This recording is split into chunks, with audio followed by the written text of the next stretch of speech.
ግብርናት ጽና መሬት ዘብጣሉ ማለት ነው ክብራት ተኸታተልቲ መደበር ቴሌቪዥን ኤሪሳት ንሎሚ ድማ ክልተ ኣብነታውያን መንእሰያት ዝምልከት ሓፂር መደብ ሒዝና ልኩም ቀሪብና ኣለና ንምክትታልኩም ብኽብሪ ንዕደም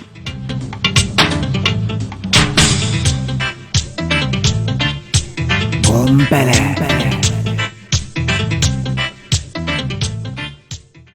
እተቀዳማይ ብዛዕባ ኣብ ኤርትራ ምስ ኩሉ ሕጽረታትን ብድሆታትን ዝረኣይ ዘሎ ምዕባለታት ውጽኢት ቴክኖሎጂ ሓደ ኣብነታዊ መንእሰይ ዝምልከት ይክኸውን ናባኹም ከነብሎ ኢና ደጊምና ንኽትከታተሉ ብኽብሪ ንዕደም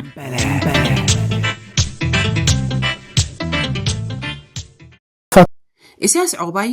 ኣብ ኤርትራዊ ምህዞ ቴክኖሎጂ ፖሊቴክን ሰብ ሰርሖ ብልሕን ኤርትራውያን መንእሰያት ኣብ ውሽጢ ሃገር ይኹን ኣብ ወጻኢ ብዘመናዊ ቴክኖሎጂ ንሃገሮም ናብ ማእከል ሃገራዊ ልምዓት ንምቕያር ብቐጻሊ ይጽዕሩ ምህላዎም ይፍለጥ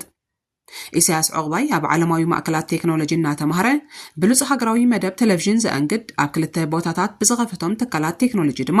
ዝልለ ናይ ዝወለዶ ጽቡቕ ኣብነት እዩ ኢሳያስ ኣብ ኣስመራ ተወሊዱ ይዓብዩ ኣብ 96 ድማ ምስ ሓምሻይ ዙርያ ሃገራዊ ኣገልግሎት ናብ ሳዋ ወሪዱ ሃገራዊ ፈተና ማትሪክ ወሲዱ ኮይኑ ግን ኣብ ቀዳማይ ፈተነ ስለዚ ሓለፈ ኣብ ሳዋ ከም ወተሃደራዊ ኣሰልጣኒ ኮይኑ ክጸንሕ ተመደበ ካብ 6 ክሳብ 10 ዙርያን ዝተመልመሉ ተማሃሮ ድማ ኣሰልጢኑ ግቡእ እናፈጸመውን ኣብ ኣካዳሚያዊ ዕላማታቱ ተስፋ ብዘይምቑራጽ ነቲ ናይ ማትሪክ ፈተና ዳግማይ ወሰዶ ጻዕሩ ድማ ፍረ ረኺቡ ላዕለዋይ ትምህርቲ ዘእቱ ነጥቢ ምጽአ ይኹን እምበር ብሰንኪቲ ኣብ 98 ክሳብ 2000 ዝነበረ ኩናት ናብ ኮሌጅ ከኣቱ ይከኣለን ንምክልኻል ሃገር ግን ናብ ግንባር ወፈረ ኣብኡ ድማ ኣብ ሕቖ መግዳእቲ ገጠሞ ድሒሩ ካብ መጉዳእቲ ምስ ሓወየ ኣብ ማይ ነፍሒ ኣብ ዝርከብ ኮሌጅ ኣብ 2003 ፈለማ ኤሮኖቲካል ኢንጂነሪንግ ተማሃረ ጸኒሑ ብሰንኪ ውልቃዊ ምኽንያት ናብ ቴክኖሎጂ ኣየር ተሰጋገረ ኣብ መወዳእታ ድማ ብኤሌክትሮኒክስ ቴክኖሎጂ ብዲፕሎማ ተመረቐ ኢሳያስ ኣብ ቴክኖሎጂ ዝነበሮ ዝምባለ ከም ዝክብል ይገልጾ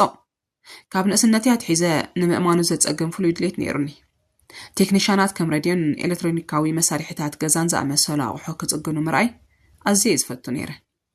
ነዞም ቴክኒሽያናት ኣብ ዝሪኤሉ ግዜ ኣእምሮይ ብሓጎስን ብምግራምን ይመልእ ነበረ በብቕሩብ ግዜ ድማ ንመጻኢ ዕድል ይቀረጾ ቅድሚ ናብ ኮሌጅ ምእታዊ ከይተረፈ ብኤሌክትሮኒክስ ሓያሎ ኮርሳትን ምስክር ወረቐትን ወሲደ ነይረ እዚ ድማ ነቲ ዝነበረኒ ፍቕሪ ዝያዳ ነዳዲ ኾኖ ፖሊቴክ ኣብ ሰነ 2009 በቴክኖሎጂ ዝተምሃረ ሕብረተሰብ ምምዕባል ብዝቢ ዓቢ ራእይ ዝተመስረተ ኮይኑ እቲ ኢንስቲትዩት ኣብ 3 ክፍልታት ማለት ማእከል ስልጠና ማእከል መሸጣን ማእከል ኣገልግሎት ጽገናን ዝተመቕለ እዩ ኣብዚ ሕጂ እዋን ፖሊቴክ ኣብ ውሽጢ ኣስመራ 3 ጨናፍር ኣብ ምጽዋዕ ድማ ሓደ ጨንፈር ኣለዎ ናብ ኩለን ካልኦት ዘባታት እቲ ሃገር ንምስፋሕ ድማ መደብ ኣውፂኡ ይርከብ ኣብ ዓመት ብግምት 700 መንእሰያት ካብ ካልኣይ ደረጃ ክሳብ ተምሃሮ ኮሌጅ ይምረቑ ብዙሓት ናይ ቀደም ተምሃሮ ኣብ መላእ ኤርትራ ናይ ገዛእ ርእሶም ትካላት ቴክኖሎጂ ክኸፍቱ ስለ ዝበቕዑ ድሮ ዝጭበጥ ጽልዋ ይርአ ምህላው ኢሳያስ ይሕብር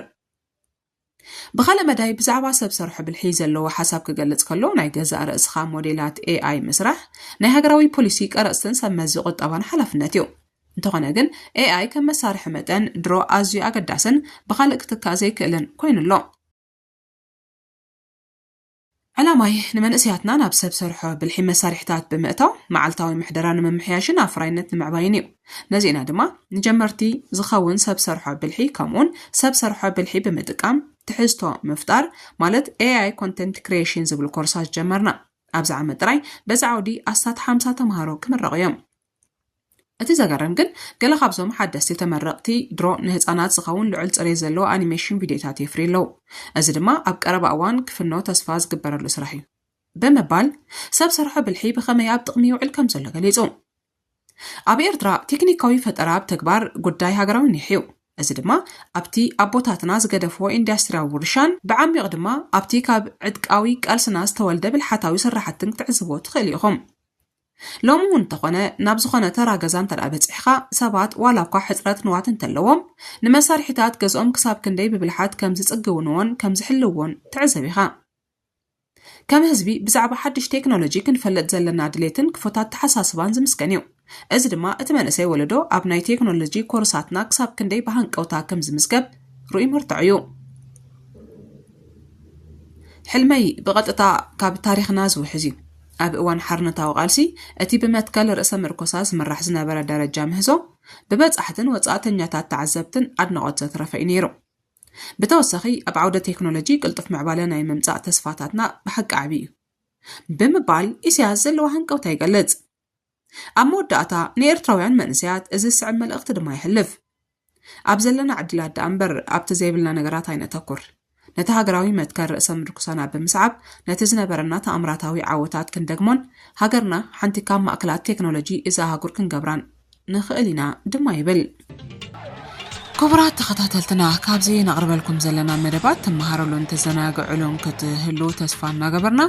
ንሕጂ ድማ ብዛዕባ ሓንቲ ኤርትራዊት መንእሰይ ዝገልጽ ሓፂር ሓበሬታ ናብኹም ከነብሎ ኢና ደጊምና ንምክትታልኩም ብኽብሪ ንዕድም።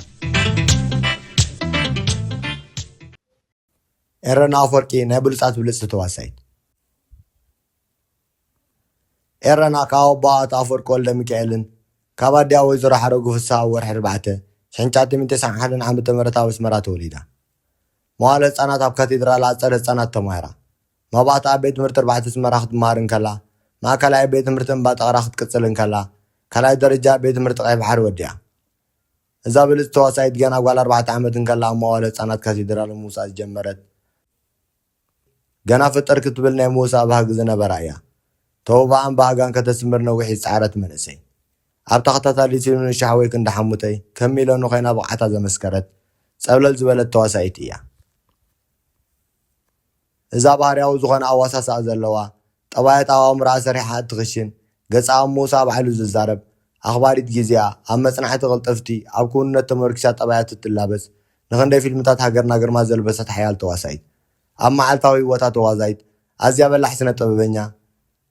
ሃገራውን ስልማት ዝዓተረት ውድስ ስነ ጥበበኛ እያ።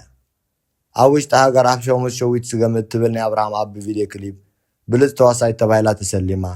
ኣብ ዓለም ኣብቲ ደብሪ ኣብ ሽወደ ኢንተርናሽናል ፊልም ኣዋርድስ ዝበለጸት ተዋሳኢት ኣብ ኣሜሪካን ኣርት ኤንድ ፊልም ኣዋርድስ ኣብ ዓለም ኣብቲ ደብሪ ዝበለጸት ተዋሳኢት ካብ 900 ሃገራውያን ፊልምታት ብምዃን ተዓዊታ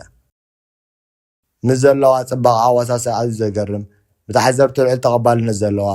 ኣብ ሃገራዊ በዓላት ኣብ ሓያሎ ዕያታት ዝተዋስአት ዝሰርሐቶ ፊልምታት ኣዝዩ ብዙሕ እዩ። ኤረና ኣፈወርቂ ኣብ 2021 ምስ ኣቶ ኤፍሬም ገብረሂወት ቃል ኪዳን ብምስኣር በዓል ተሓዳር እያ። ሞያ ንምዕባይ ኣብ ሲማቶግራፊካል ኣርት ብኣድቫንስድ ዲፕሎማ ተመሪቓ እያ። ካብ ኤረና ንድሕር ሕጂ ብሉጻት ፊልምታት ክንርኢ ኢና። ፎርሳ ኤራ ሓበን ሃገር ንሎሚ ሰንበት ዝበልናዮ መደባት ኣብ መንእስያት ዘተኮረ ነዚ ይመስል ነይሩ። ክቡራትን ክቡራን ተኸታተልትና ስለ ዝተኸታተልኩምና ኣዝና እናመስገንና። ኣብ ዝቐፅል ድማ ንስኹም ብምፅሓፍ ይኹን ብመንገዲ ቃለ መጠይቅ ቀሪብኩም ተመክሮታትኩም ከተቕርቡ ከም እትኽእሉ ክንሕብር ንፈቱ። ሰናይ ቅነ